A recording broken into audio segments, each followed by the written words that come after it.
ഒരാൾ ഈ ലോകത്ത് എന്ത് നേടിയെടുക്കുവാൻ ആഗ്രഹിക്കുന്നുവോ, എന്ത് ആയിത്തീരുവാൻ ആഗ്രഹിക്കുന്നുവോ അത് അയാൾക്ക് നേടിയെടുക്കുവാൻ കഴിയും.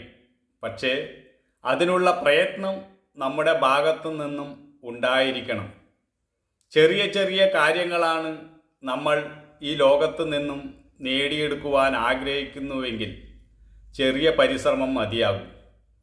വലിയ വലിയ കാര്യങ്ങളാണ് നേടിയെടുക്കുവാൻ ആഗ്രഹിക്കുന്നതെങ്കിൽ അതിനുവേണ്ട പരിശ്രമവും വലുതായിരിക്കും.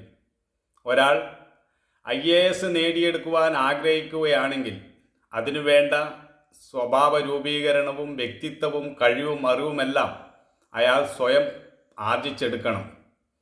ഒരാൾ IAS കാരനാകാൻ ആഗ്രഹിക്കുകയും അതിനുവേണ്ട പരിശ്രമമൊന്നും ചെയ്യാതിരിക്കുകയും ചെയ്യുകയാണെങ്കിൽ പരാജയമായിരിക്കും ഫലം.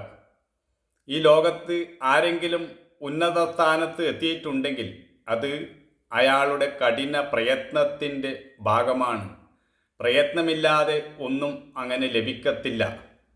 നമ്മൾ വെറുതെ സ്വപ്നം കണ്ടതുകൊണ്ട് ഈ ലോകത്ത് ഒരു കാര്യവും നേടിയെടുക്കുവാൻ കഴിയുകയില്ല.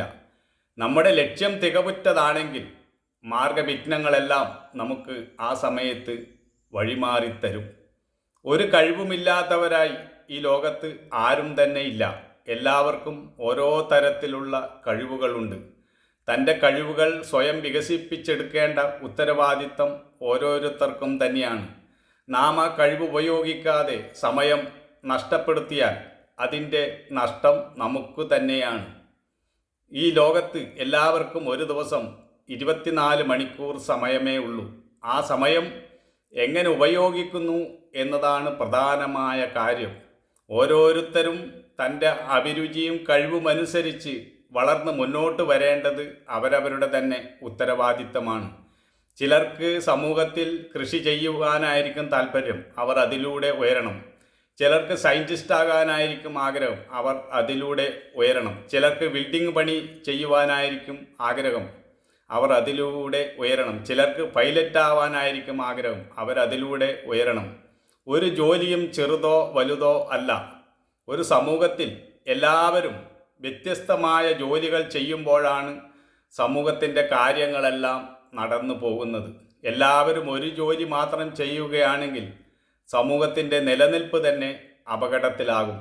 ഒരാൾ ബിൽഡിംഗ് പണിയണം, ഒരാൾ ഡ്രൈവിംഗ് പണി ചെയ്യണം, ഒരാൾ സയൻറ്റിസ്റ്റ് ആകണം, ഒരാൾ ഡോക്ടറാവണം. മുടി വെട്ടുവാനും തെങ്ങ് കയറുവാൻ പോലും ആൾ വേണം. ഇല്ലെങ്കിൽ നമ്മുടെ ഒരു കാര്യവും നടക്കുകയില്ല. അതുകൊണ്ട് തന്നെ ഒരു ജോലിയും ചെറുതോ വലുതോ അല്ലെന്ന് നമ്മൾ മനസ്സിലാക്കണം. സമൂഹത്തിൽ വിവേചനമുണ്ടാകരുത്, ആരെയും വേർതിരിച്ച് കാണരുത്. എല്ലാ വ്യക്തിത്വത്തെയും തുല്യമായി അംഗീകരിക്കണം. അങ്ങനെയുള്ള സമൂഹമാണ് സംസ്കാര സമ്പന്നമായ സമൂഹം എന്ന് പറയുന്നത്. അങ്ങനെയുള്ള സമൂഹമാണ് ശാന്തിയും സമാധാനവും നിറഞ്ഞതായി തീരുന്നത്. നമ്മൾക്കുണ്ടാകുന്ന ദുഃഖങ്ങളും വേദനയും ദുരിതവുമൊക്കെ മനുഷ്യൻ്റെ തന്നെ സൃഷ്ടിയാണ്, ദൈവ സൃഷ്ടിയല്ല. നമ്മുടെ വിവേചനവും അതുപോലെയുള്ള വൈരുദ്ധ്യവും നമ്മൾ സൃഷ്ടിച്ചിട്ടാണ് പലതരത്തിലുള്ള സംഘർഷങ്ങളും സംഘട്ടനങ്ങളും ഉണ്ടാകുന്നത്. എല്ലാവരും ഒരു വഴി യാത്രക്കാരെ പോലെ ഇവിടെ വന്നു പെട്ടതാണ്. കുറച്ചു കാലം മാത്രമേ എല്ലാവരും ഇവിടെ ഉണ്ടാവുകയുള്ളൂ.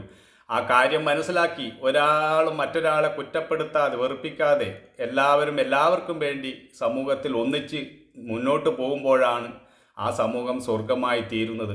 ഐക്യം എവിടെയുണ്ടോ അവിടെ തന്നെയാണ് ഉള്ളത്.